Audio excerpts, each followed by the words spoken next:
Today we will speak about the traditional Armenian household, the traditional Armenian family. Why is this important at all? Last time I said that as the main cell of the society,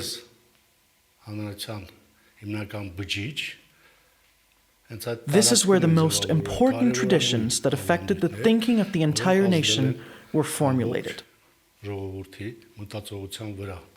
It's natural. It's the same for all nations. For me personally, we have preserved a little more of this traditional ideology in public life. And today I will try to show how big of an importance this traditional ideology about life has in our public and even political life. To do so, I will show you in a rather detailed way what a household, an Armenian house, means, and how life was organized there, and of course how that affected public opinion.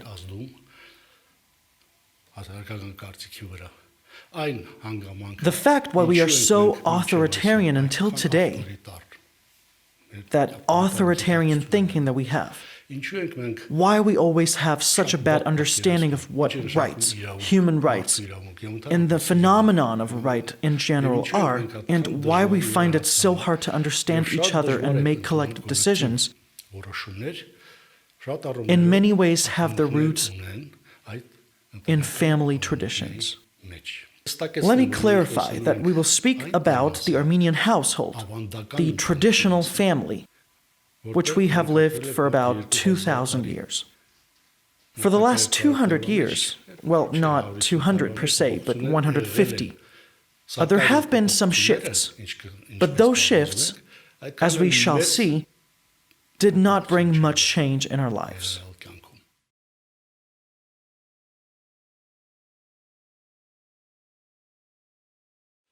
A lot of people have seen this well-known house in Gyumri with a balcony with 2 floors, rather typical of the end of 19th century and the beginning of 20th century. We can see houses like this in a lot of places.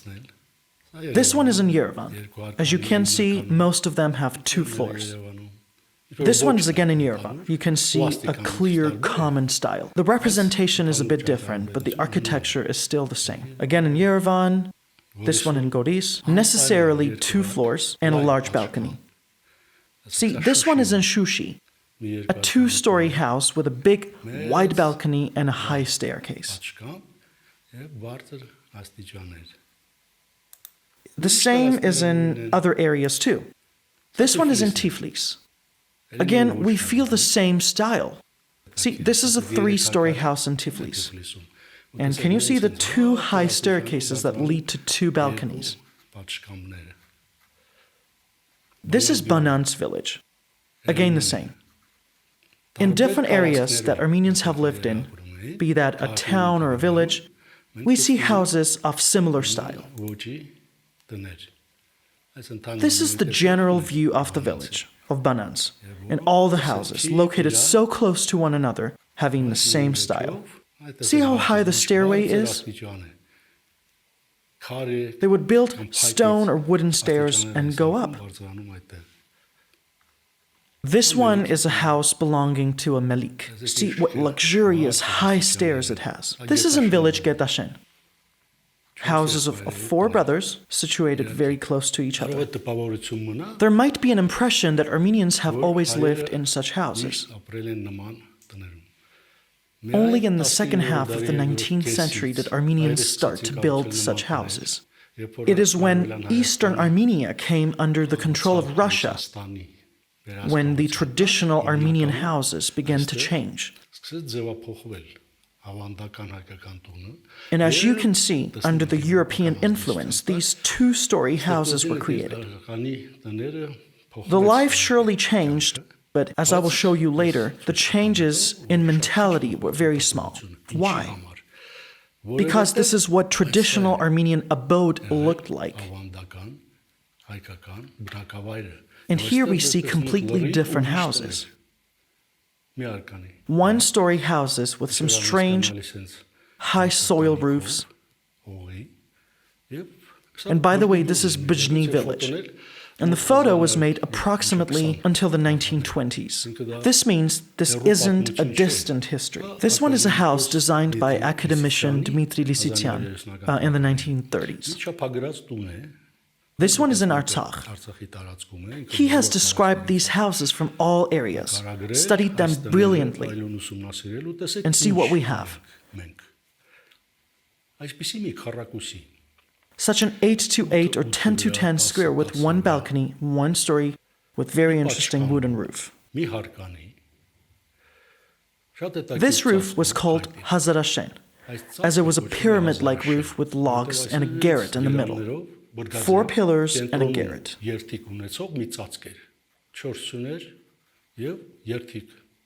So how did people actually live? Everything was in the same room, and there were no windows. There was only one entrance.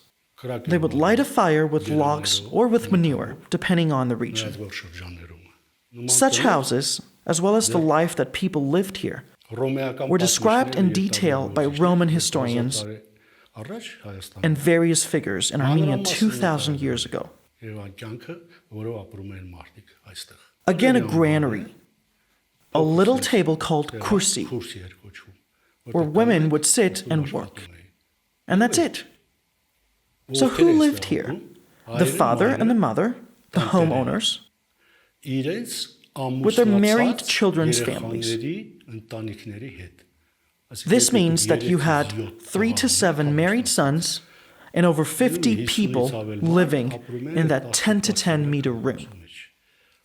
This example that I showed with one room and a balcony was common in the eastern and northern parts of Armenia. People lived separate from the animals. In villages, the only animals that could live in the houses were horses and dogs. No other animals had the right to live with people. A separate dwelling place was set up for the animals 1 kilometer away from the village. Very interestingly thought out, right? This is why this room was a little less populated. This was called Gulkhatun or Hatsatun. They would also call it Hazarashen, but mainly this house, this room with its structure and the patriarchal family living inside, was called Gulkhatun. All of them lived together. We have excavated this village that is called Togh in the Hadrut region that now was passed to Azerbaijanis. See the hearth? Right in the middle of the house is the smoothly hewn hearth, where people would light logs to heat the house. The entrance and the other parts remain. We have restored them, but we didn't have time to build the roof. This is an example that exists in Kars. People used to live here, actually. And finally, the houses on the plateau. How were they different in a cold, flat area? See, it's the same central room, the square with a garret. But what's interesting here, the barn is also attached to the house, and it doesn't even have a separate entrance from the outside. The animals entered the barn through the house, so that no one could steal them. There were some extra rooms too, but that wasn't the most important thing. The most important thing was that in this area, these Gulkhatuns had a special room called the Gomi Ota, and it had to be attached to the barn. And what was its purpose? It was a relevantly warmer of a place. The warmest part of the house, actually. The animals exhaled, making it warmer. And this is where they built bedrooms. This is the barn. And again, see, there's no separate entrance. This is how they were supposed to enter. And people lived this way for 1,000 years. Logs covered with soil, a garret in the middle. They would live in such complexes as it was called, all in one room and a garret. Here's another preserved house in Kars region. And maybe there are Kurds living there now. Here's another one. Very luxurious and interesting, right? They don't call it Hazarashen in vain. It's a very interesting roof. But life wasn't that good there, you know? Here's a photo of Gomi Ota in the 18th century. See how gorgeous it is? This one, however, for sure, isn't meant for an ordinary poor person. It clearly belonged to someone rich. But it didn't matter whether you were rich or poor. Everybody lived this way. And here's another one. This is an arch through which the air comes to Gomi Ota from the barn. Don't get too upset. That was their life. Here's another one. Again, an open space, a barn, and people slept here. See, this is a house of a ruler. It's Melik Barkhudar's house in Degh village. Again the same, a Gulkhatun. The only difference is that as he was rich, the roof of his house wasn't made of wood, but of stone. Here's a photo of it. Just stone roof. Nothing else is different. All the other Meliks in Syunik and Artsakh had similar houses. And in general, the Armenian house didn't have any windows, unlike the 19th century houses which were built under the European influence, in a completely different way. There are even some pictures of it. See, again, Gomi Ota, where, for example, merchants would come to stay. This means that it was the same system in the inns too. The fact that this architecture had a big influence can be seen in the vestibules of the 13th century Armenian monasteries. The same thing, just with stone construction, but with the same Hazarashen system of the Gulkhatun roof. These two-story houses with high stairs appeared later, starting from the middle of the 19th century.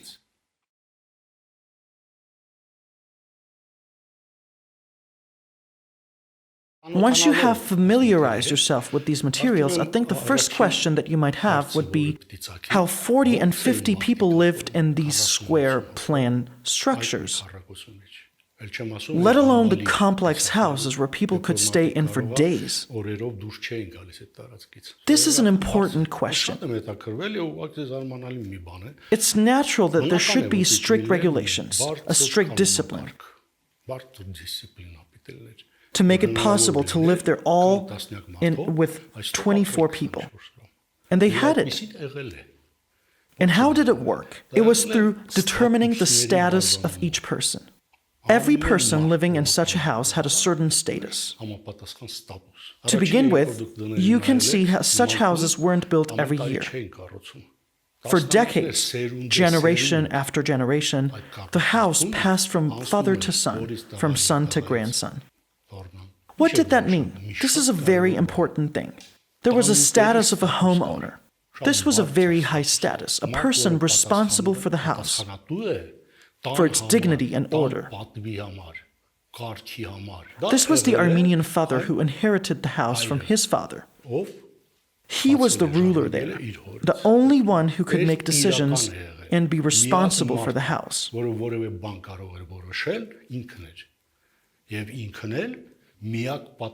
If he ever misbehaved or did something immoral, his sons could punish him.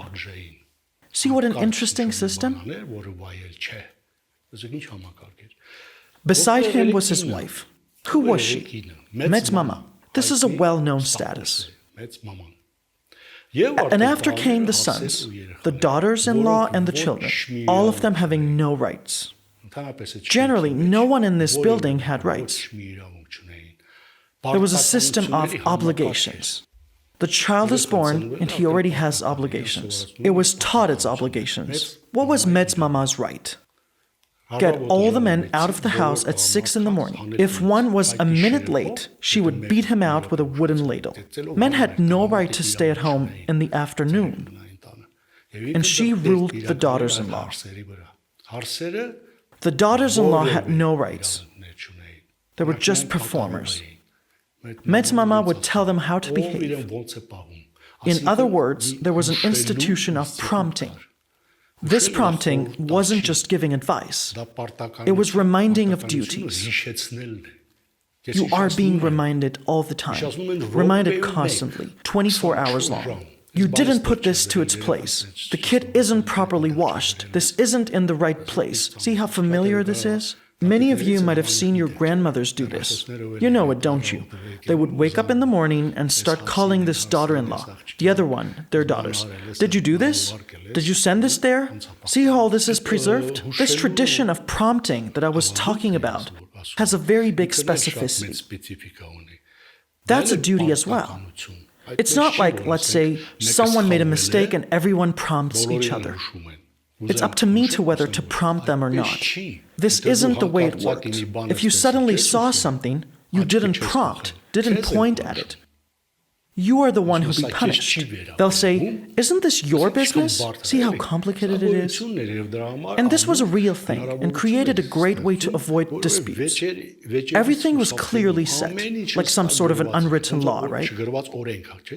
And people couldn't withdraw from this at all. They couldn't even neglect it, saying that it's not their concern. No, you don't have the right to even do that. The system was somewhat like this: obligations and no sense of rights. There were no rights. And this lifestyle pattern affected the entire public. Everyone lived this way. This was, some sort of a closed social system. Everyone in this area, for example, 50 houses in a community, should know what's going on in the other's houses. And if someone tries to hide something, even the nastiest thing would be dispraised. Rather interesting, right? But if only one tried to voice what they knew, especially the bad things, they would also be dispraised. This is the system of relations. An iron system. And this is how people lived. There were big complications there.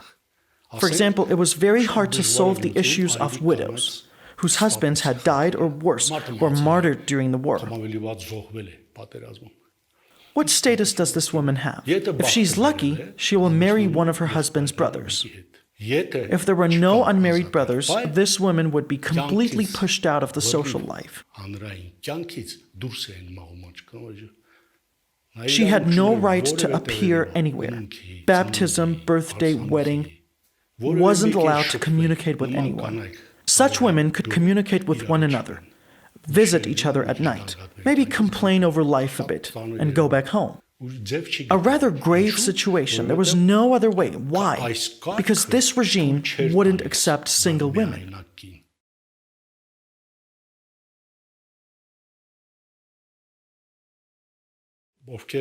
Those who have examined closed societies can see where their roots are. There's no right to voice anything. You have to keep silence. The second one is that the generations in the families would change and the women who had always been deprived of rights would become metzmamas. Of course, 10 to 15 years after.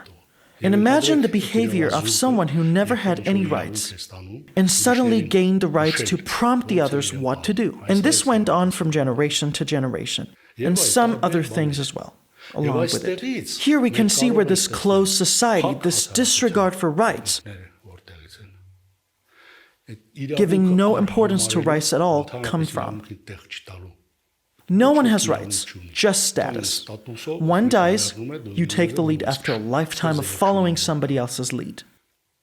And the house was kept for generations.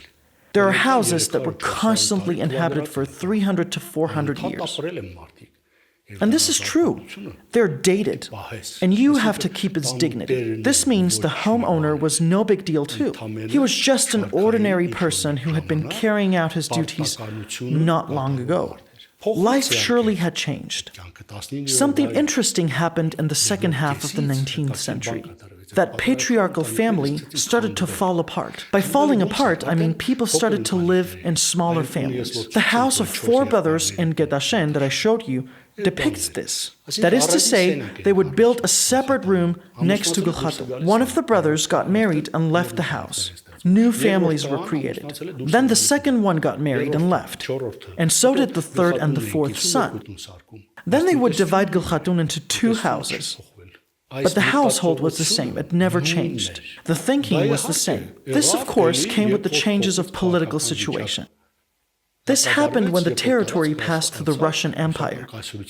The empire set out other rules. In general, it pursued a certain policy towards Armenians, Christians, Muslims. For example, he forced the nomads to build houses. When the order changed, it affected families as well. Things were changing. They were already building houses that would fit in. It was obligatory that every house was this or that way. It wasn't like it was up to them to decide. If you go to the villages that are still preserved, a lot of them are still preserved in Sunik, Artsakh, you'll see that the houses were of the same kind. None of them was extremely luxurious. Only Bek, the landlord, could stand out. What comes to the rest, they all had to live in the same standards. In the already changed state, naturally the house and family changed. But the thinking hasn't changed. It's still the same. And I can say, in the Soviet times I lived in, I studied these things and I was astounded by how the Gulkhatun period thinking lived in a completely different environment. Nothing has changed, and I'm sure in some places things are still the same. Basically, these principles, the characteristics of a closed society, are the same. In the province, there's no such thing in legal states. On the contrary, one is free to speak. No one can even advise something to the other. That's the norm. But this policy of prompting is very deep in us. We're talking about ourselves, but it's not like this is something only we have. Take, for example, the people of the North Caucasus. I've done some studies there too, to compare things, Because even though the houses are different, the thinking system is universal in a lot of places. Gulkhatuns could be found in a lot of places. For example, samples can still be found in Afghanistan and northern India. These are houses of sedentary people.